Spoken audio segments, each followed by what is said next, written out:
독립유공자 활동 계열별 현황 했는데요.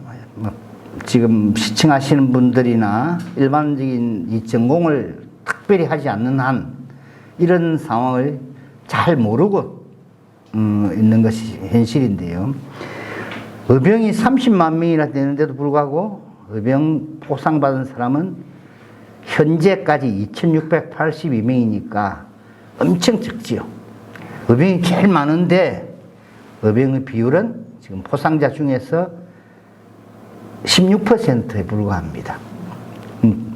의병 3.1 제가 여기 이걸 가져온 거는 국가 보훈처 용어를 그대로 가져온 겁니다. 제가 긁어서 그대로 새로 만들어 놓은 것이기 때문에 엄밀히 말해서 3.1 운동에는 국가적인 용어인데 그대로 놔줬습니다. 만세의거라고 넣기가 어려워서. 이게 35% 가까이 되니까 3분의 1이 넘죠. 그리고 만주 노령지구 쪽이 의병에 가깝습니다. 최근에는 만주 노령 쪽에 발굴이 많이 이루어지고 있어요. 그러다 보니까 조금 있으면 의병을 앞질 것 같은 그런 느낌입니다. 일본이나 미주 지역에서 일본에서는 우리 유학생들이 활동을 하다가 피체돼서 옥살이를 한 그런 경우고, 미주 지역에는 옥살이 한 것이 아니라 독립군 또 임시정부에 지원했던 사람들, 특히 멕시코 이민과 관련된 사람들인데 주로 인천 사람들, 강화도 사람들입니다. 예. 그래서 지금 현재는 독립운동하는 사람의 약 한 2%, 채 2%가 못 되는 사람이 포상을 받고 있습니다. 포상하고 서훈하고 또 어떻게 다르냐? 사람들이 이걸 혼돈을 해요. 서훈이란 말은 훈장을 추수하는 걸 말하지요. 훈장을 수여하는 거지요. 훈장은 우리나라 1등급부터 5등급까지가 있습니다.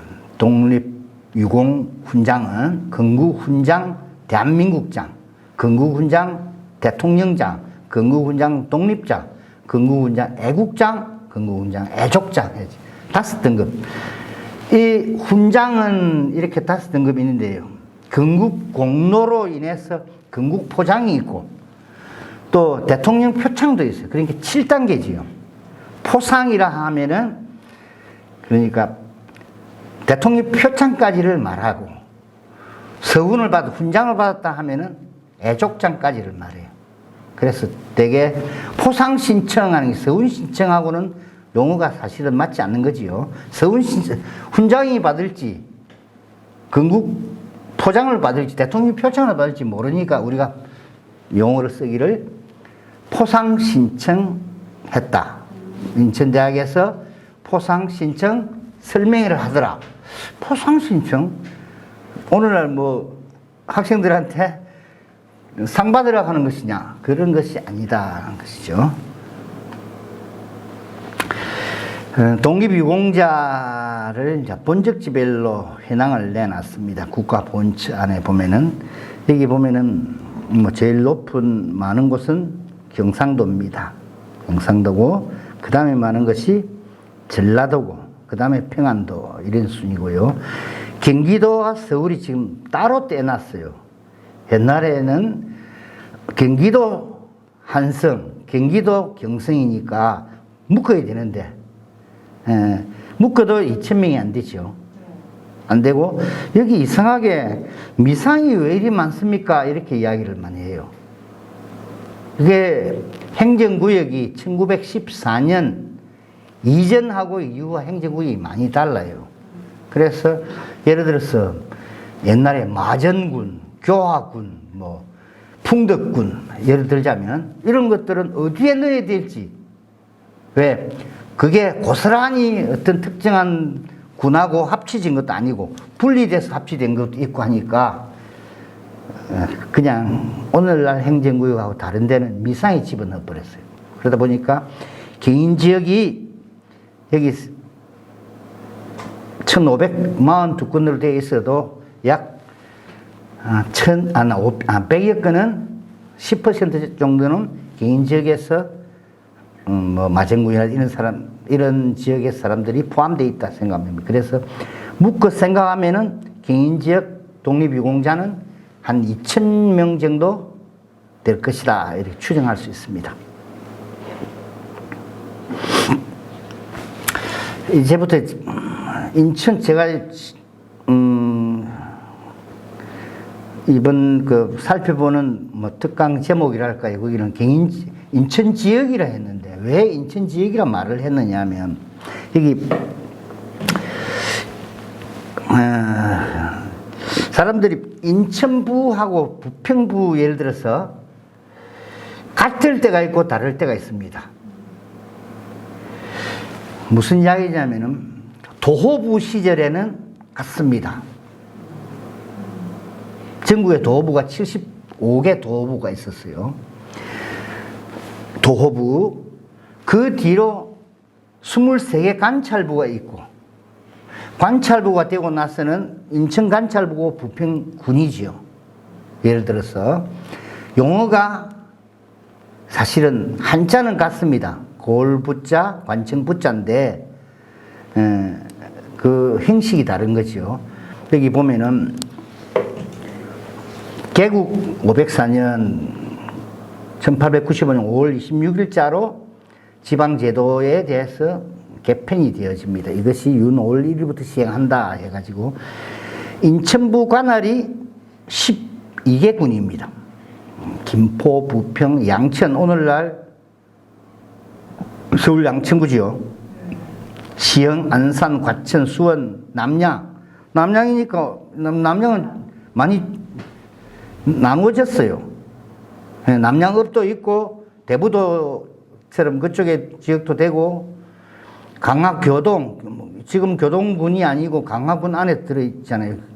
통진, 강화도 바로 대안인데 인천시, 김포시 통진읍이잖아요. 가장 인천과 근접한 지역이 이 인천부인데요. 이게 파란 색깔을 표시해 놓은 이유가 있습니다. 파란 색깔로 해놨는데요. 한성부에서 적성, 연천, 고양, 파주, 교화, 개성부, 개성, 풍덕, 상령, 마전, 장단, 해주부에서 연안, 배천, 옹진. 이걸 왜 표시를 했느냐 하면 3.1 만세 시위 같은 경우는 장날 모여서 또는 마을 단위로, 면 단위로 또는 그 뭐 어떤 보통 학교 단위로 만세 시위가 벌어져요. 그러다 보니까 지역성을 벗어날 수가 없습니다. 저 원전 가가지고 만세 활동하기 위해서 갈 수는 있을 수는 있지만은 그런 경우는 썩 드물다 보니까. 그런데 의병은 그렇지 않습니다. 의병은 처음에 의병을 일으킬 때 뜻 있는 지사들이 모여서 통문을 서로 돌려요. 의병을 일으켜야 안 되겠나. 나라가 이런데. 그러면 뜻을 맞는 사람끼리 모여서 그러면 의병장을 예를 들어서 뭐 최용규 의병장을 하자. 그 다음 부대장을 이원영 부대장을 하자. 이런 식으로 정한단 말이에요. 정해가지고 선봉장은 누구, 후군장은 누구 이렇게 정하고 난 뒤에 그러면 의병을 모아야지. 의병을 모으려면 경문을 씁니다. 아주 사람들 감동을 주가지고 의병에 참여할 수 있도록 경문을 붙여서 의병을 모으면 그냥 의병을 싸우는 건 아니지요. 의병을 모아서 식량은 누가 담당을 하고 또 술도 먹이게 하고 흥을 나게 하기 위해서 응원가도 짓고 여러 가지를 합니다. 그런데 같은 동네에서 하면은 금방 표가 나요. 그래서 처음에 의병을 모을 때는 어떤 지역을 약간 지역성을 띠도 실제로 의병을 모으고 나서는 지역을 벗어나게 됩니다. 다른 지역에 가서 의병 활동하지요. 그래야 일가 친척, 내 가족은 말할 것 없고 다치지 않죠. 그래서 주로 인천 지역 의병들은 이 지역을 다 넘나드는 곳입니다. 파란 색깔. 그래서 인천 지역이라고 제가 이야기했죠.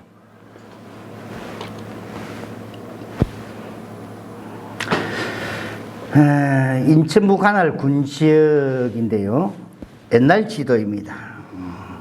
19세기 말 지도인데요. 여기 보니까 고양도 있고 과천도 있고 안산도 있고 있잖아요. 인천에 중심으로 해가지고 옛날 지도고 오늘날 지도로 한번 보겠습니다. 인천 의병주 활약지라고 했는데 바다가 좀 너무 많이 지금 들어가 있어요. 사실은 원을 그리려 하니까. 그런데 실제 의병들은 인천 의병이 일어날 수 있는 공간은 인적 자원도 많이 있어야 되지만 인적 자원도 많이 있어야 되지만 피신을 할 수 있어요. 왜냐면 일본군이 아주 무기가 6년발총을 가지고 있었단 말입니다. 그러다 보니까 일본군 1명이 우리나라 의병 3, 40명, 많게는 100명도 상대할 수 있어요. 비 오는 날 같으면. 우리는 화성총이 주총이다 보니까 비 오는 날은 부싯돌을 켤 수가 없으니까요. 일본군이 공격을 해올 때 의병 부대가 어디 있다는 걸 알고 공격할 때는 비 오는 날 옵니다. 그렇기 때문에 의병 100명 있어도 일본군 1개 분대만 와도 수십 명이 살상을 당했죠. 네. 그러다 보니까 도시 중심에서는 후기 의병이 일어날 수가 없어요. 좀 큰 도시는. 배 위에 산이 있어야 되고 도망갈 수 있는 공간이 있어야 돼요. 그래서 경인 지역, 인천 지역 의병은 강화도가 주무대입니다. 강화도가. 전국적인 제가 손꼽을 수 있는 전국 의병 항쟁지를 뭐 한 5곳을 꼽으라 하면은 강화도가 그 속에 들어갑니다. 제물포의 모습이 옛날 의병이 일어나기 전의 모습인데요. 저런 배라든지 저런 집의 구조에서 의병들이 모인다는 것 자체가 참 쉽지가 않은 것이죠.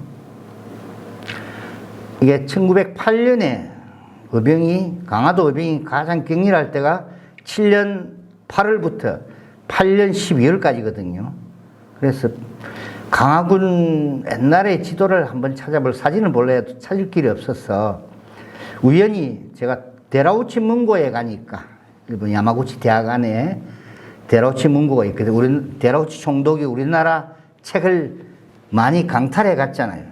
거기에 무슨 책을 강탈해 갔는가를 내가 조사하러 갔을 때 이게 사진첩을 발견을 했는데 이 발견한 중에서 강화군 강화면의 전갱이다 해가지고 사진이 있어요. 여기 보면은 이 사진, 이 장소가 어디겠습니까?